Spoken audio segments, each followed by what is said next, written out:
এই মুহূর্তে আমি আছি আমার সিলেরিগাঁয়ের হোমস্টেতে, আর এই হোমস্টে থেকে ভিডিওটা বানাচ্ছি জাস্ট আপনাদের সঙ্গে আমাদের সিলেরিগাঁয়ের হোমস্টে রুমগুলো শেয়ার করার জন্য। সো এই হচ্ছে রুমের ক্যাটাগরি, আর এই জানলা থেকে আর এই ব্যালকনি থেকে সোজা বেরোলেই কাঞ্চনজঙ্ঘা। কাঞ্চনজঙ্ঘা দেখার জন্য আপনাকে ঘরের মধ্যে মানে ঘর থেকেই আপনি দেখতে পাবেন এই পুরো রেঞ্জটা কাঞ্চনজঙ্ঘা রেঞ্জ। এখন ক্লাউডি ওয়েদার, সো কাঞ্চনজঙ্ঘা দেখা যাচ্ছে না। আর আমাদের বাথরুমের মধ্যেও আপনাকে জাস্ট শেয়ার করে দিই, বাথরুমের মধ্যে এরকম গিজার, স্লিপার সমস্ত ব্যবস্থাই আছে। সো বুক করে ফেরুন সিলেরিগাঁয়ের টিবেট হোম, আর এখান থেকে সিল্ক রোড ট্রিপ করে নিন বা কালিম্পংয়ের অফবিট, যেটা আপনার ইচ্ছে। সো আর এখান থেকে আপনারা পুরো গ্রামটাকে এইভাবে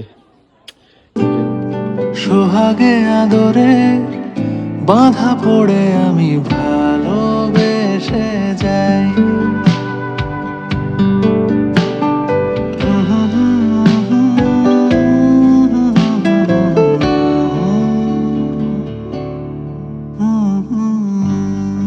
মেঘ মেঘ তো সামনে থেকে একদম এরকম করে রুমের মধ্যে চলে আসে। সো অফবিটে থাকা যে মজা সেটা নিতে গেলে আপনাকে আসতে হবে কিন্তু একবার সিলেরিগাঁওতে টিবেট হবে।